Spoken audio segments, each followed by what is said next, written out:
राम राम जी। और वैसे तो हमारे हरियाणा में तो राम राम के बाद सब कुछ हो जाए है। पर नमस्ते, नमस्कार, सत श्री अकाल, आदाब और गुड मॉर्निंग, इवनिंग वगैरह वगैरह सब कुछ। ये सारी नमस्ते इसलिए नहीं कि कोई सेकुलर दिखाने का कोई शौक है। वो दिखाने की चीज़ नहीं होती, अंदर होती है। तो जितनी है उतनी है, जिसको दिखे दिख जाएगी। तो बात ये कह रहा था जी, राम राम। एक बार फिर से सबने अपनी बात करनी है। ये जो चैनल मैं बना रहा हूँ, इसमें मेरी जीवन यात्रा से संबंधित कई घटनाएं घटनाएं तो बड़े लोगों की होती है जी। मैं तो अपने किस्से का ही कुछ आपसे बस बात मन की कह लूँगा। कुछ चीज़ों में आपको मज़ा आए तो अच्छी बात है, लाइक कर देना, सब्सक्राइब कर देना। और ना मज़ा आए तो भाई इग्नोर कर देना, क्योंकि मज़ा किसी का गुलाम नहीं होता जी। आए आए, नहीं आए, और आए तो फिर घर जाके आए कईयों को। तो और इस चैनल पे क्या होगा कुछ नहीं पता। बहुत सी चीज़ें हो सकती है। वो सब्जेक्ट जो मेरे रुचि के हैं, अपने बारे में थोड़ा बताऊं तो पढ़ाई लिखाई के हिसाब से फिजिक्स का स्टूडेंट रहा है। मास्टर्स की फिजिक्स में 84 में। और उसके बाद शौक चढ़ा था, एक अपने गुरुजी चुन लिए थे कि इनके साथ ही पीएचडी करूंगा। तो इकोनॉमिक्स में भी मास्टर्स की बाद में काफ़ी बहुत बाद में, जब मेरे बच्चों की उम्र के बच्चे इन्विजिलेशन कर रहे थे उस वक्त, ई गवर्नेंस में 1 साल का पोस्ट ग्रेजुएशन कोर्स भी कर रखा है। और उसके बाद मैंने न्यूरो लिंग्विस्टिक प्रोग्रामिंग में फाउंडेशन, मास्टर्स, सुपर कोच वगैरह वगैरह, उस दिशा में भी मेंटल हेल्थ के क्षेत्र में काम करने के लिए भी काफ़ी मतलब कुछ कोर्स किए, पढ़ रहा हूँ, देख रहा हूँ। और अभी अभी ताज़ा ताज़ा कल ही शुरू किया है सुरीला बनने के लिए। तो ऑनलाइन संगीत सीखने का भी, और से लिखने का शौक है, ब्लॉगिंग करता हूँ, फिर सोशल मीडिया पे माने हर चीज़ में दिलचस्पी है। तो हो सकता है जिस वक्त जिस बारे में बात करने का मन हो उसी बारे में बात करूंगा। पॉलिटिक्स पे भी बहुत दिलचस्पी है, कुछ ज़्यादा ही दिलचस्पी है। पर शुरू में तो दूर ही रहे। जब ये विद्यार्थी राजनीति में थे, अखिल भारतीय विद्यार्थी परिषद में सक्रिय रहा और दायित्व भी रहा। पर उस समय तो नौकरी ज्वाइन करनी थी, इसलिए नौकरी कर ली। 36 साल के करीब सरकारी नौकरी की। और उसके बाद समय से 5 साल पहले ही रिटायरमेंट ले लिया, क्योंकि सब यूँ कहते थे भाई ये एक दिन डायरेक्टर बनेगा, ये डीपीआई बनेगा। मेरिट में अच्छी पोजीशन थी, और संयोग ऐसा हुआ कि दूसरे डिपार्टमेंट के कुछ हमसे लोअर पे स्केल के लोग आके और हमारे ऊपर बैठ गए, ठीक सिर पे, गलत तरीकों से। अब किस किस की गलती क्या बताएं। तो जिस दिन उनके बंदे का ऑर्डर निकला डायरेक्टर बनने का, तो हमें किसी ने खबर भेजी, हमने उसी दिन अपना स्वैच्छिक सेवानिवृत्ति का आवेदन दे दिया। कबीर जयंती थी वैसे भी, तो स्वभाव भी थोड़ा वैसा ही है। तो वीआरएस लेके 5 साल पहले ही बैठ गया आराम से, कोई रंजोगम नहीं। उसके बाद अफसोस किसी चीज़ का नहीं, फैसले करते हैं। डोभाल साहब की बात मानते हैं, फैसले करो और उसको सही सिद्ध करो।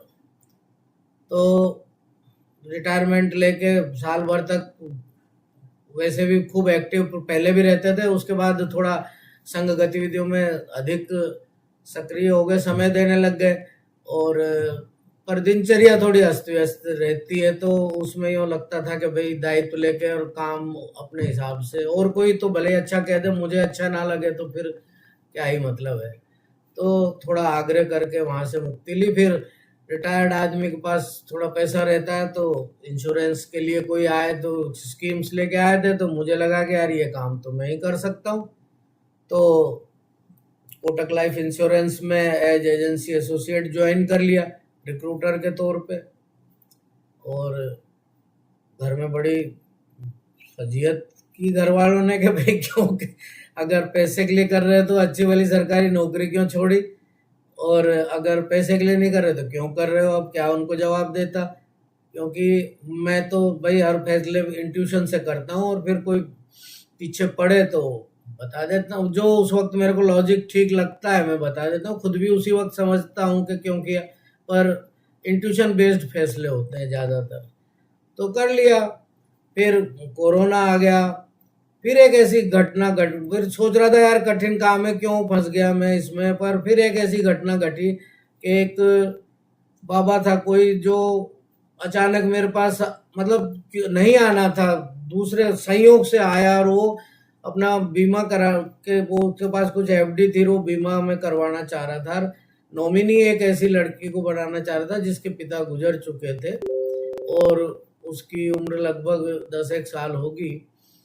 और मैं एक संकोच में रह गया कि वो जिस मित्र के कारण उस बाबा के आश्रम पे गए थे, उस बाबा के गुरु उस मित्र के मित्र थे, तो मुझे लगा यार कहीं इनकी दोस्ती में ये बात आ जाए कि हमारे बाबा के पैसे इधर लगवा दिए, कहीं ऐसा हो गया। तो हालांकि वो मित्र आज मेरी टीम में है, पर उस वक्त मेरे को कुछ संकोच रहा और मैं डिले कर दिया, और कुछ समय बाद जब गए तो पता चला कि बाबा जी कोरोना में खत्म हो गए, और वो उनके गुरुजी भी कोरोना के टाइम कुंभ में खत्म हो गए, जिनके संकोच में, और वो जो मित्र जिसके संकोच में कर रहा था वो मेरे टीम में आज एजेंसी एसोसिएट है। तो मुझे ये लगा कि भगवान 20 लाख इस लड़की को दे रहा था, मेरे को तो खाली माध्यम के रूप में उपयोग किया था, और मैं अपना पता नहीं बुद्धि की कौन सी गणित लगा के और सोच के किन संकोचों में, अब मेरी औकात नहीं है कि मैं उस बच्ची को 20 लाख रुपए अपनी तरफ से दे दूं। दोबारा गए उस आश्रम में, कटपुरा आश्रम है, शाहगंज, हम नर्मदा स्नान के लिए जाते हैं वहां, रास्ते में पूछा बाबा, बोले बाबा खत्म, शांति निकाल दिया, बच्ची पता नहीं कहाँ है। और मैं सोचता रहा कि ये बाबा हम इतने सालों से आ रहे हैं, कभी हम मेरे पास नहीं आया, कभी इसने कुछ नहीं पूछा। ये जो मेरे मित्र हैं दुबे जी, इनका ज्यादा भाई ये धार्मिक होने की वजह से हम उस आश्रम में जाते थे, इनसे नहीं पूछा, ये मेरे बगल में बैठे, मुझसे ही क्यों पूछा। और उसके पास कुल जमा 2-2 लाख की 3 एफडी थी, जो एक मैच्योर हो चुकी थी, एक होने वाली थी, और एक आगे और 1 साल बाद होती। तो फोन करके मैंने ऑफिस से पूछ लिया कि बोले हाँ एक स्कीम है, 3 उसमें हो जाएगा, आपका बहुत नॉमिनल रहेगा। मैंने कोई बात नहीं, और फिर भी मैं उसमें इस संकोच में रह गया कि इस मित्र के मित्र वो ऐसा सोचेंगे वैसा सोचेंगे, और आज मैं पश्चाताप के अलावा कुछ नहीं उस मामले में कर पा रहा हूँ। उसके बाद से मैंने ये तय कर लिया कि नहीं, अगर कोई काम मैं कर रहा हूँ तो ईश्वर मुझसे करवा रहा है तो उसको पूरे मन से कर। तो आज उसमें भी मेरी 25 लोगों की 25-26 लोगों की टीम बन चुकी है, अच्छा काम कर रहा हूँ, मज़ा आ रहा है। और इसके अलावा भी जो मन में आता है, जिस एक्टिविटी में इंटरेस्ट होता है उसमें शामिल हो जाता हूँ। बात करना बहुत अच्छा लगता है, पर होता क्या है कि सब लोग सब तरह की बातें सुन नहीं पाते, तो लोगों के साथ सामने आमने बैठ के बात करने में एक वो रहता है कि पता नहीं उस वक्त क्या माहौल बन जाए। ये अच्छा एक माध्यम है, मैं अब आराम से बोल रहा हूँ, आप सुन रहे हो, किसी को बुरा लग रहा हो तो लग भी रहा होगा, नीचे कुछ कमेंट करेगा, लिख देगा, मेरे को क्या फर्क पड़ता है, पर मैं अपने बात मन की बात तो कह लूँगा ना। तो वो बात है कि या दिल की सुनो दुनिया वालों, या आज मुझे चुप रहने दो। तो अब क्यों चुप रहने दो, जब ये सारे मतलब सोशल मीडिया और ये सारी चीज़ें हैं, तो अपने मन की बात कहें खुल के। तो बस यहाँ मन की बातें करने आऊँगा। वैसे मन की बात तो मोदी जी का ब्रांड है, पर मोदी जी को देख के भी बहुत खुशी होती है। बिल्कुल किसी को भक्त कहना हो तो कह लो, हम तो उनको भगवान की देन मानते हैं। भारत के लिए एक, भारत के क्या पूरे विश्व के लिए एक देवीय देन है वो, और उसी हमारे भीतर तो वही भाव है भाई, अब किसी को इसको किसी भी नाम देना हो तो देते रहो। हाँ, लेकिन किसी विचारधारा पार्टी का गुलाम नहीं हो। संघ का बाल स्वयं सेवक हूँ, मुझे ही नहीं पता था कि मैं स्वयं सेवक हो गया हूँ। इमरजेंसी से पहले की बात है, हम तो खेलने जाते थे, तो बाद में पता चला वो तो शाखा थी। तो हम बाल, जब विद्यार्थी परिषद का काम करने लगे तो पता लगा कि बाल स्वयं सेवक। लेकिन कभी भी आज तक मेरे अपने अनुभव में जितने भी अधिकारियों के, संघ के अधिकारियों के संपर्क में आया, मुझे कहीं कोई वो तकलीफ नहीं हुई जिसके बारे में लोग अक्सर बात करते हैं।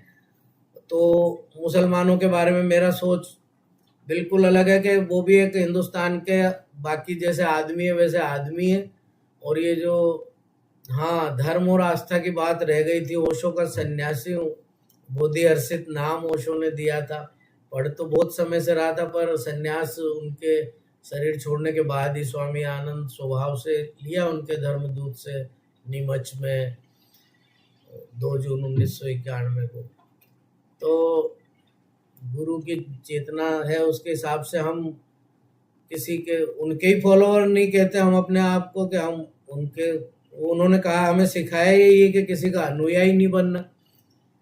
तो